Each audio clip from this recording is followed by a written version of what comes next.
Okay, friends, today we're going to talk about the Silver Era secret weapon. And it really went on into the Golden Era and even to this day, but it kind of has slacked off in recent history. So, what if I told you that the secret weapon was bacon? That would sound good, wouldn't it? I would certainly love that. And many of you out there, I'm sure, would. But if I told you that, I'd actually be lying. Sorry about that.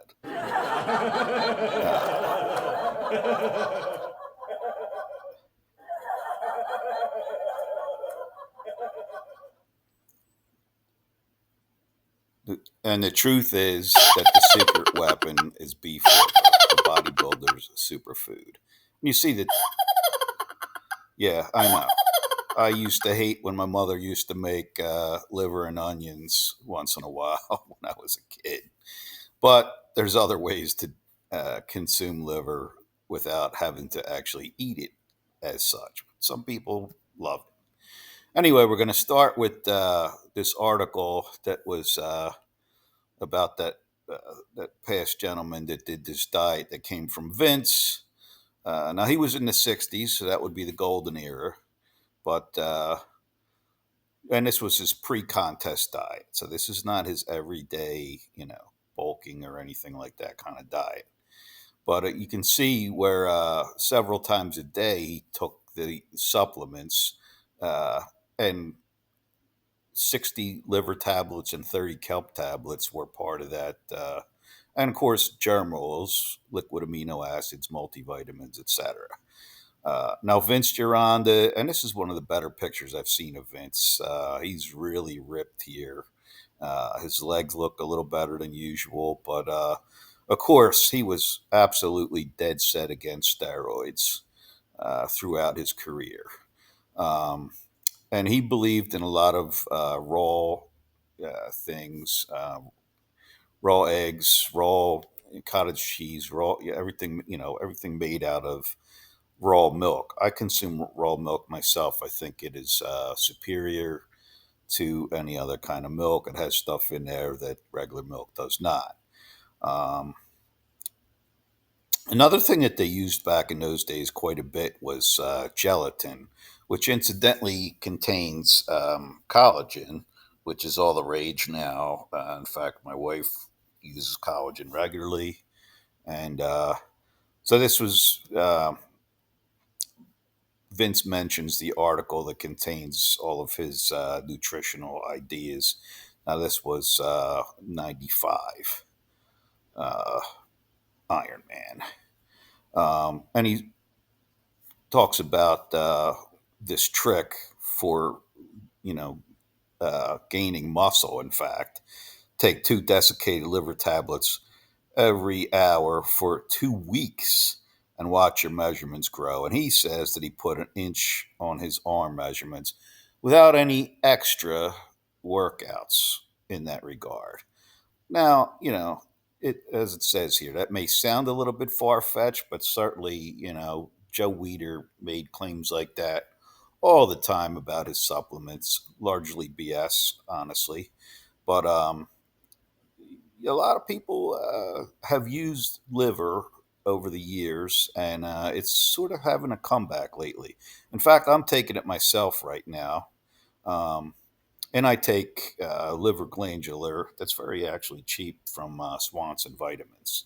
It's like $4 a bottle. Now, honestly, I'm going to go through that bottle in a few days at the level that I'm taking it. But and that's not even approaching what these guys were taking. Steve Reeves was very big on liver and wheat germ. Uh, and it talks about approved by Hercules. Gaylord Hauser was the original nutrition guru. Uh, Celebrities and stars in the 20s, some bodybuilders followed suit. Is not surprising. Silver era bodybuilders uh, adopted the preachings of Hauser. Now, also, Reg Park was another guy that used and sold. And in fact, you see here Reg Park's super proteolized liver tablets, which also with some other stuff in there. There's Reg, and Reg was one of the premier drug-free bodybuilders, really him, Reeves, and Grimmick. Um, just the level of development that they achieved in the 40s and 50s before steroids even really became popular. You have to look at what their um, nutrition habits were. And again, legendary bodybuilding icon Reg Park would put liver tablets as one of the best supplements that a bodybuilder could take. Another guy, Don Howarth, who of course was trained by Vince, also used a lot of them. And you'll see, and so did Larry Scott, and even some of the stars that were trained by Vince. He would tell everybody to take your liver. Um, Don Howarth, Bob Gajda, to take anywhere between 50 to 100 liver tablets per day when preparing for competition. Now, they probably wouldn't take quite that much, during their normal workout routine. Um, and then, so it talks about what desiccated liver is just dried liver converted into a pill or left as a powder. And it's an excellent source of iron, folate, vitamin B12. And for bodybuilders in the 60s and 70s, it was a staple in their fight for muscle growth. Obviously, as we mentioned, it started way before that. At least probably the 20s and 30s, people were taking desiccated liver. So what's so good about it? As we mentioned, it has amino acids, vitamins, minerals, nucleic acids, lipotropics, which means fat burners, antioxidants, something called cytochrome P450, and other stuff. Now, you remember this guy who turned out to be a total fraud, but he was very big on eating liver and also bull balls, which is known as orchic tissue, which was another supplement. Their glandulars were popular in the 80s. Um, but it's talking about the special type of iron that you would find in desiccated liver. Normal iron tablets, you get a very low absorption rate, and you get a much better absorption rate, like 10 times as much basically from the desiccated liver. Now, here's the Liver King again with a friend holding some bull balls, as you can see, and eating them. Now, he claimed that all of his gains came from eating this kind of stuff. As it turned out, he was taking steroids the whole time. And some even have claimed that his abs may have been implants. So, total fraud. And I did have a video a while back, Vince Gironda versus the Liver King, which talks about some of this stuff. Um, there's Vince again, and again you could see he was kind of ripped ahead of his time. He was ripped when ripped really wasn't the main criteria for bodybuilding, and so he was in a lot of contests. And, he placed in some, but he never did had any major titles. But he was considered the guru back in the day. Um, so this cytochrome 450, now recognized as a diverse group of catalytic enzymes predominantly found in the liver. And there's Steve Mjanian, who actually, I saw that it was an interview with him, and he said, yeah, he did use it. And he said, they asked him about taking steroids, and he said, yeah, he tried Dianabol, and he said it might have been a little bit better than liver or something to that effect. So obviously, he had a good respect for desiccated liver. And another guy that drank a lot of raw milk. Um, Bob Hoffman, of course, sold it, in the Strength and Health and Muscular Development magazines. He was also very big on wheat germ oil and things like that. Um, if you don't, so it's talking about if you don't have the optimal genetic profile, supplementing with liver uh, is definitely going to help. And some people do, but not very many people do have that optimal level.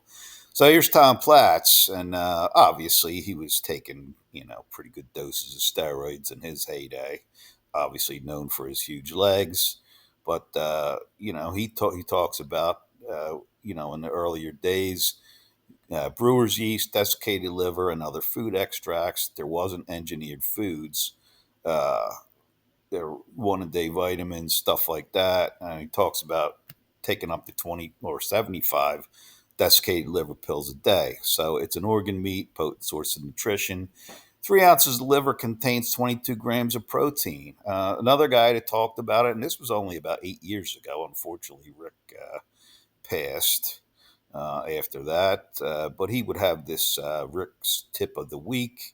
And he was in this particular one, he was talking about getting back on desiccated liver himself, remembering that, back in the day, they definitely helped. Now, this guy who's a nutrition guy on YouTube makes the case here that beef liver is the most nutritional thing you can eat. Now, did they have creatine in the silver and golden ears? No. I found an article where they actually where they discovered creatine in the 1800s, and people were trying different beef juice and stuff like that to extract it. But it didn't really become widely available on the market until the early 90s.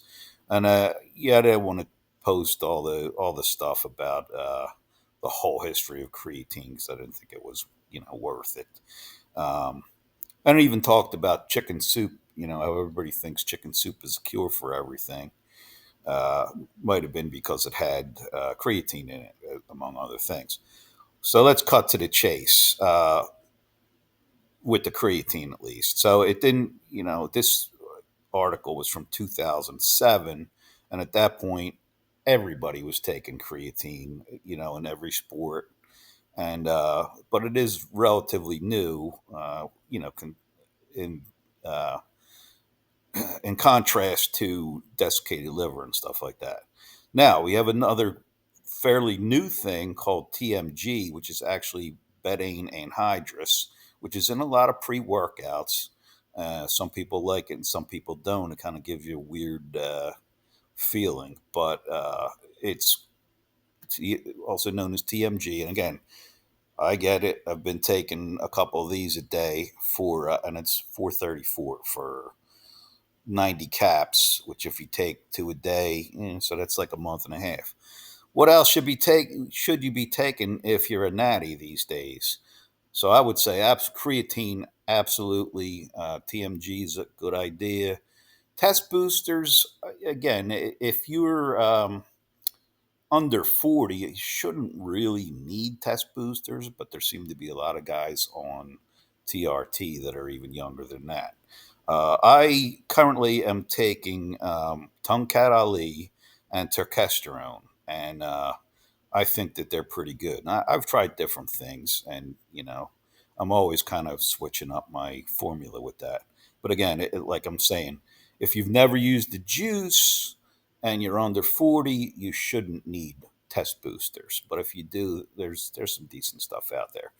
So, are there really superfoods? Yeah, absolutely there are. Eggs are one of the best things you can eat. Raw milk, um, wheat germ, brewer's yeast, kelp, spirulina, they're just on the short list. What should be avoided? Well, I think it's kind of obvious. We'll ask the question again: what should be avoided? This is the biggest culprit. And even Arnold Schwarzenegger back in the day talked about white death, which is refined sugar, white sugar, and white bread are two of the worst things you can eat. Obviously, chips, yeah, you can have a chip once in a while. I'm not saying don't ever touch the stuff, but it's certainly not a great source of nutrition, nor are donuts, cakes, pies, donuts, sugary stuff, fast food. Sure, have a McDonald's meal once in a while, but don't live on it. You get the point. So that's about it for now on desiccated liver and some of these other things. Um, Thanks everybody for watching. Thanks everybody who has subscribed recently. Appreciate that. If you have not, I hope that you will. Helps me out, and you'll get notifications as I post these videos. Again, I try to pop them like once a week. So that's about it. I'm out. Thanks. See you next time.